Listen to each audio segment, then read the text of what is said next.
YouTube? How is it going? I hope all is well. Today we're going to talk about a lot of fun things. Some things are not as fun as others, but they need to be talked about. There is some Mojotone drama.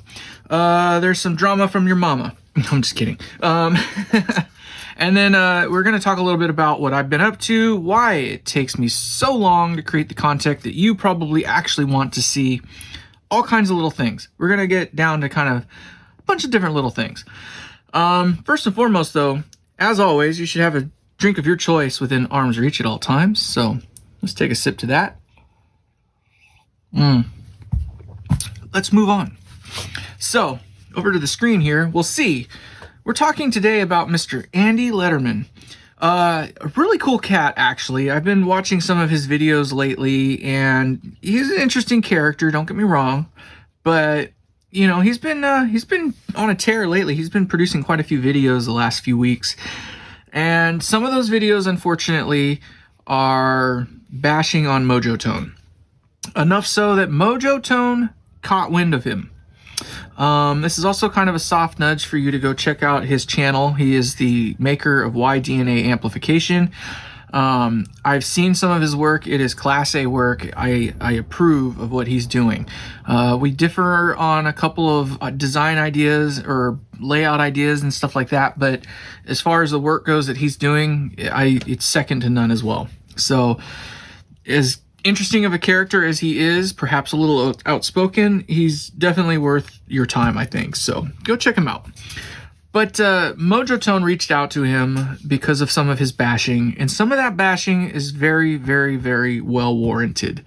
One of the things that he was talking to them about was this here. This is one of their layouts that they have, and you can see this kind of thing right here, where it kind of looks like you should put those two together and tie them off, right? It makes sense.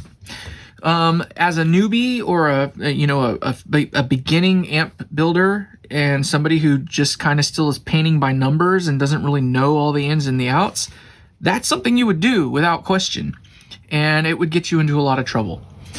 So going back to Andy, though, he was contacted by Mojotone, who was kind of obviously not happy about his bashing, but also understanding, and was open to, I think they were both kind of open to some sort of a partnership / relationship, be it at the professional level. I think more or less it's going to come down to Mojotone is going to look into how to correct these things, and perhaps Andy will be the character that does that for them. Who knows? I don't know how deep it will go, but I think it is going to behoove Mojotone to address these. And I bring this up mainly because I, too, have mentioned a few things. I didn't kick up quite as much dust, but I had mentioned in a couple of my videos that Mojotone has some errors in their layouts, or their layouts are not exactly what I would consider to be great, and that there are certainly errors in some of their schematics that they have. So between those two things, and considering the fact that Mojotone is kind of the number one spot, I think, to buy kits as a whole, they need to get on top of this for a couple of reasons. One is just the dangers of it in and of itself, and two is going to be kind of evident once we get through the rest of what I'm talking about here. $712. It's going to qualify for free shipping. Relatively cheap when you consider what you're getting for that price, and what it costs to get something similar to that these days. I would assume that most people that are trying to get out of paying full price for an amp that is manufactured by Marshall, Friedman, or one of the other BAD group people, BAD being boutique amplifier distribution, right? They're probably not going to get the cabinet. They'll make it themselves, or they'll find a cabinet from somewhere else that's cheaper. But even with the cabinet that probably only costs $350, $400, you're still under the cost of most amps that are going to kind of fall into the range that you're looking to get. Now, Mojotone has kind of a partnership going on. So they have other brands that they are working with. Hayboer is one of them. I do not recall if Hayboer is Canadian or American. I'm pretty sure they're an American company. And I wouldn't want my name to be associated with somebody that is presenting bad data or bad information that could potentially cause, some discomfort from buyers and or future market, attendees, if you want to call it that. Mojotone obviously has some of their own branded parts in this thing. They also have tubes that they supply with it. I'm pretty certain that the chassis and the faceplates come from China. I'm almost positive that the turret board comes from China, and Lord knows what other things inside this kit come from China.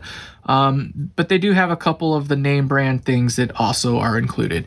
Haybower transformers being one of them. $712, not that bad. This is the freely disseminated data that they offer for one of their kits, one of these particular kits.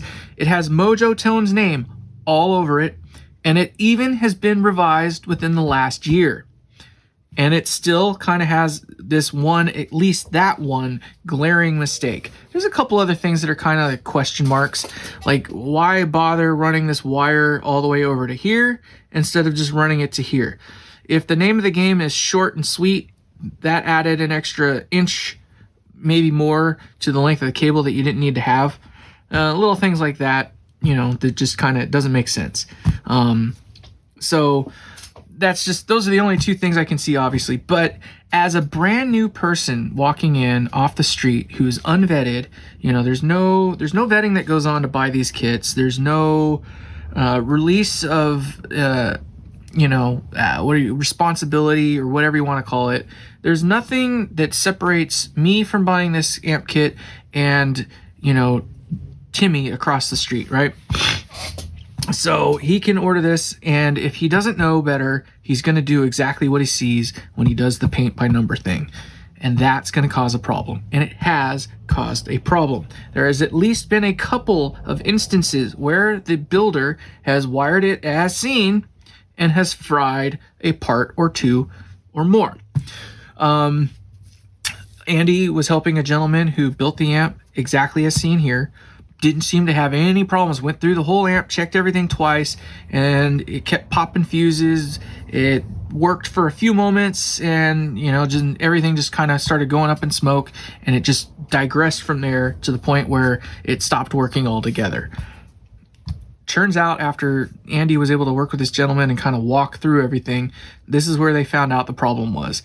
The gentleman took two primary wires, attached them together, and that was the end-all be-all of that power transformer. That's just the name of the game.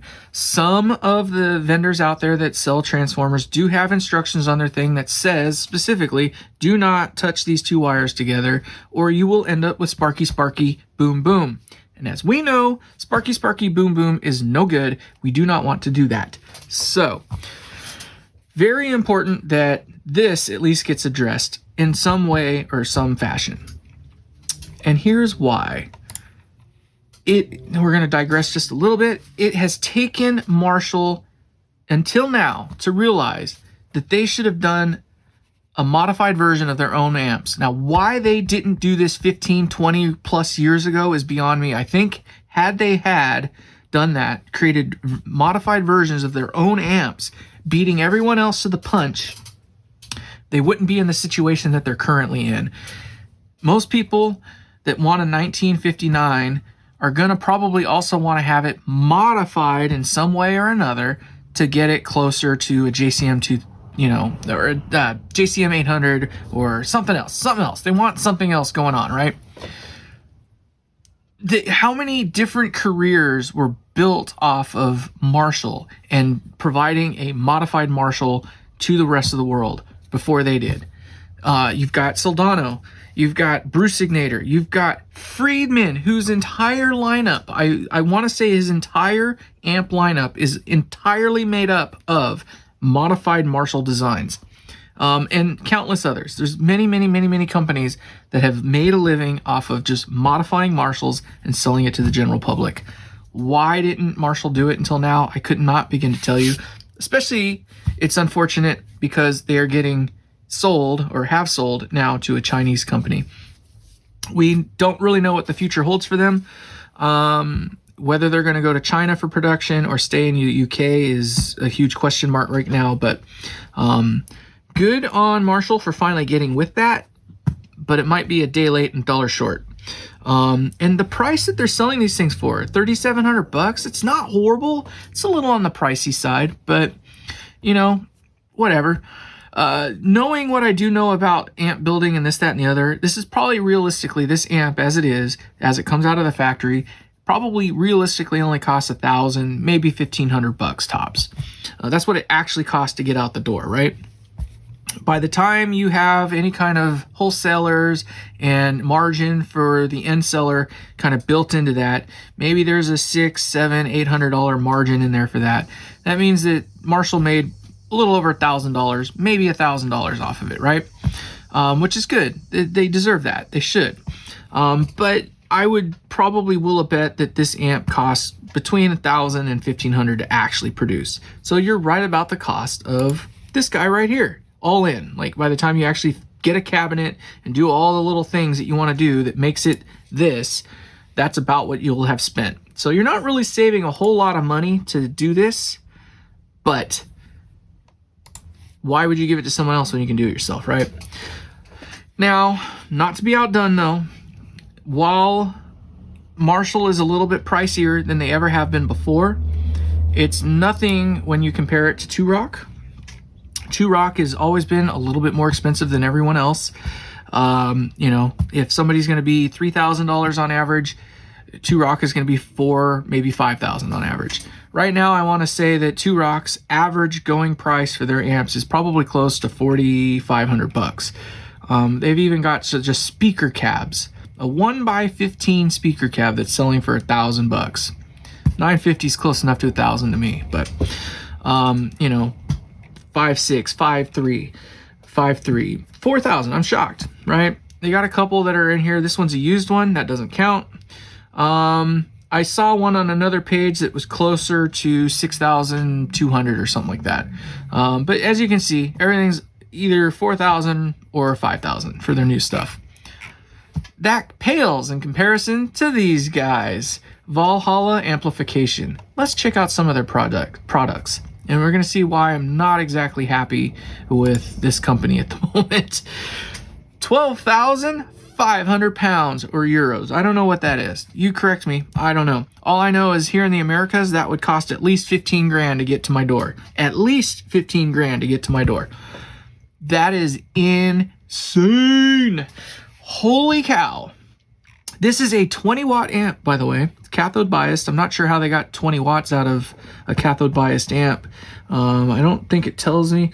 It's 2x EL84s. That is not a 20 watt amp because you cannot cathode bias two EL84s to get 20 watts. Maybe if you bias it to the edge of those tubes lives, you could. But I'm not saying it sounds bad. I'm sure this is a decently made amp. I'm going to show you why I don't think it is, though. But $12,500? Abso-freaking-lutely not.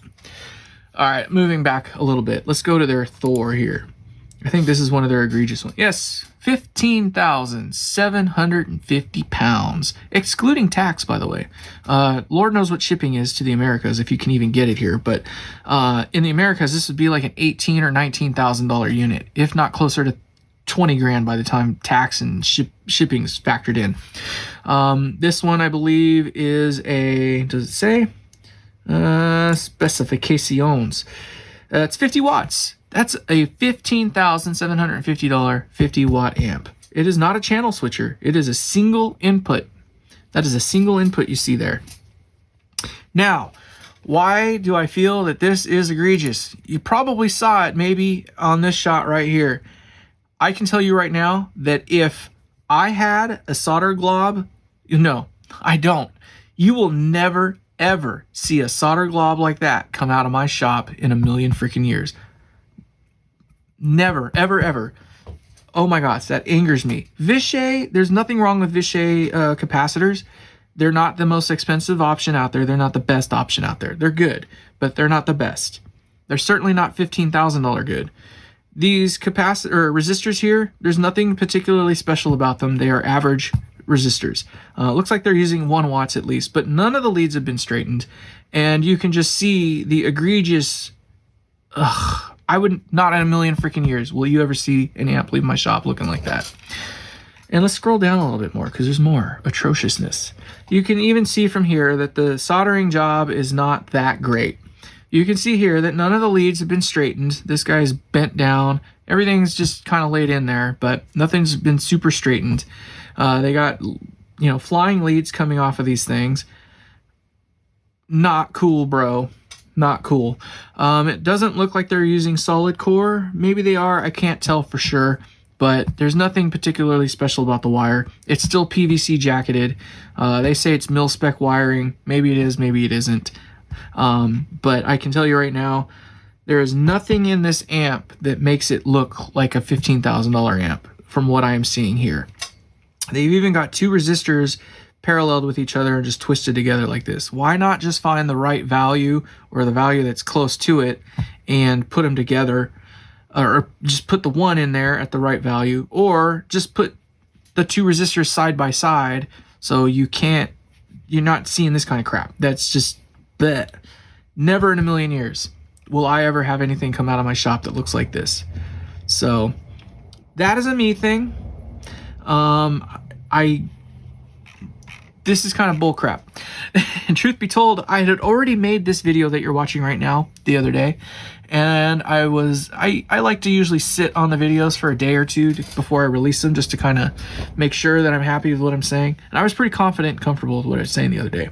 But then I saw this today and I was like, oh hell no, we're redoing this video. So again, why is it important that Mojotone gets this stuff in control? Because there is nothing that they have sold. Mojotone is selling this right here, exactly this, to you for $712. It's Mojotone parts in there, capacitors and whatnot. Maybe it's Vishay, I don't know. But it's nothing outside of the quality spec that they have here. And you can build it exactly like you see right here. Actually, you'd probably do better, to be honest, but at least in terms of how it's all laid out and stuff like that. There's a problem with this type of layout right here, like this. Let me kind of explain it. I mentioned it a little bit before with the high watt, because this is kind of high watt style. All these things are parallel, right? You don't see anything kind of going off at different angles and stuff like that, which means that there must be wires underneath this thing going from one place to another. And that also then means that there are a lot of wires underneath here that are crossing each other. It is not the ideal way to do it. It looks great when you're looking at it like this, but it's got its problems, built within it, and it's hidden underneath this board. So don't be fooled. I'm not a huge fan of the way Hiwatt does some of their builds. Yes, they are mil spec and they look amazing, but that doesn't mean that it doesn't have its downsides. I would dare say that a turret board laid out like this is as good, if not better, than that one you just saw from Valhalla. Now, I did listen to a couple sound samples of their amps. They sound amazing. There's nothing wrong with the sound of them. They do sound great. I can't imagine selling that thing for $15,000 anything, and having it leave my shop looking like that. Just would not happen. So, all that being said, let's talk a little bit more about me, because it's all about me, right? No, it's not. I'm just kidding. But I have been a busy boy. Busy boy. We talked about it in the last video where I showed the last, the 3 things that I've been working on trying to finish up. The 30 watt I've been kicking around the shop for quite some time, trying to finesse it to where I needed it and wanted it to go. It kind of led me where it needed to go. I think we're done with that one. My Atlas, the one that was here, that is kind of similar to the Matchless Era 30. That one is done. I actually did burn the faceplates for it. I have designed the faceplates for it and burned them. It is now on the amp. So that amp is almost 100% complete. And then, of course, my other 30 watt design, which is kind of similar in some regards to like a Trainwreck Express or something like that. Not even close to a Trainwreck Express, by the way, but that's just where I started with it in terms of where I went with a starting point. It digressed in a totally different, not digressed, it progressed in a completely different direction. So it dawned on me that you have no idea what my goal is, what my plan is, why I'm building the amps the way I build them, why I'm doing what I'm doing, and why it takes so long for me to actually produce any content that you're probably actually interested in.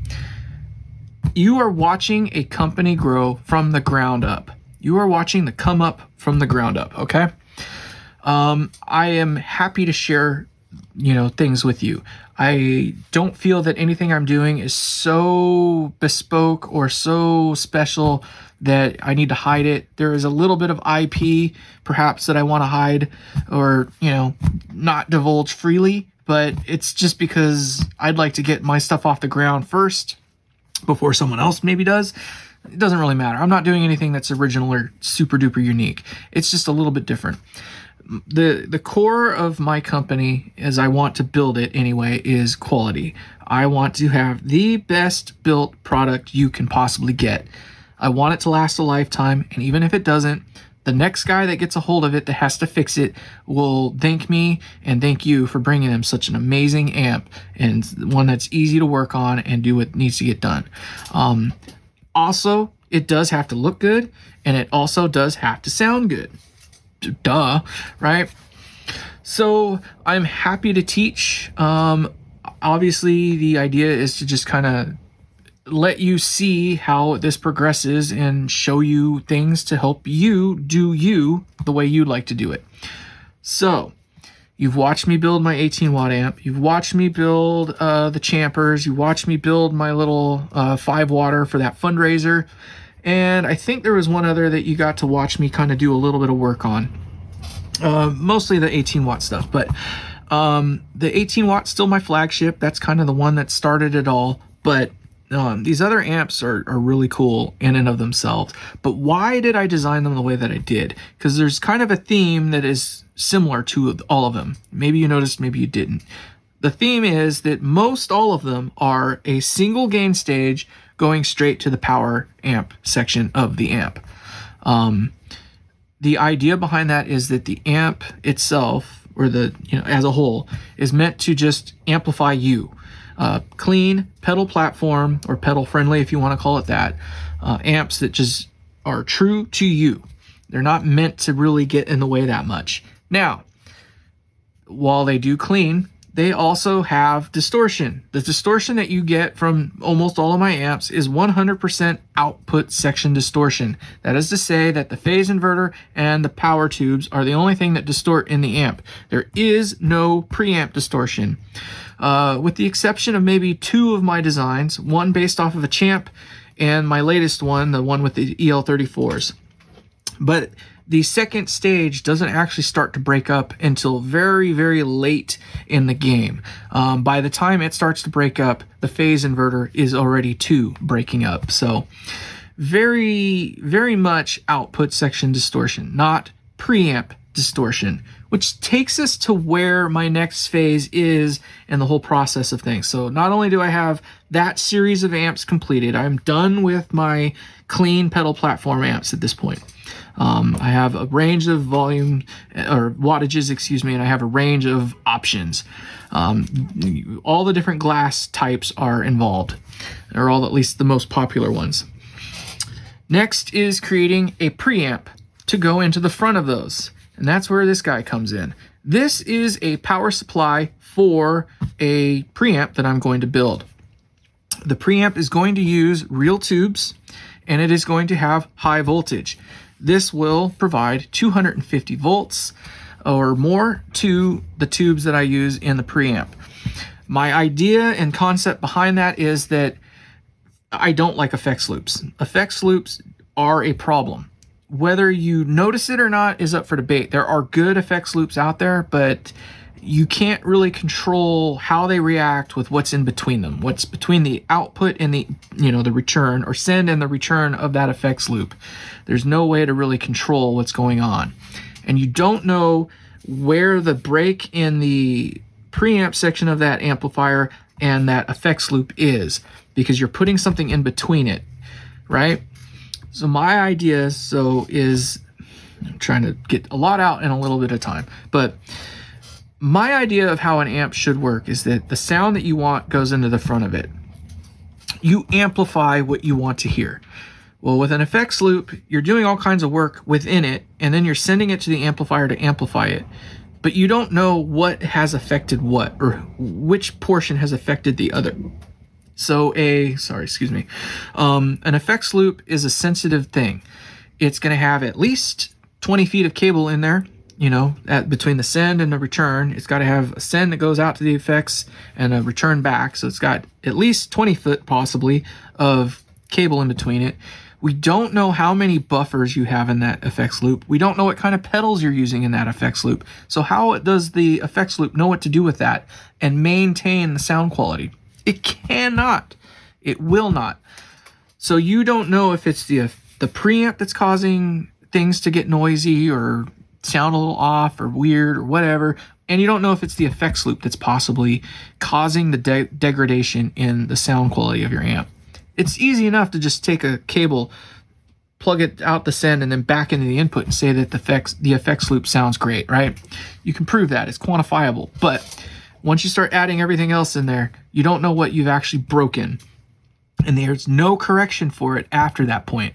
It goes into the amplifier, which amplifies that out the speakers. Not to say that they don't sound good.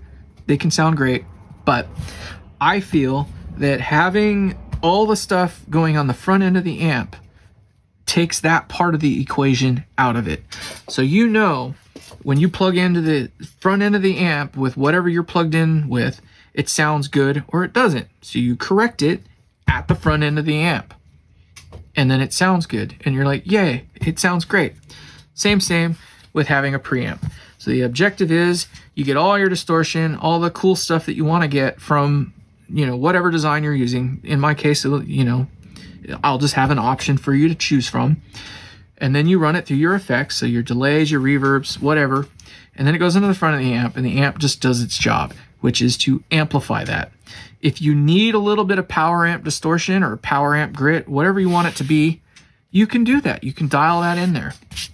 It would work the same way either way, because the effects loop is still prior to the power section of the amp.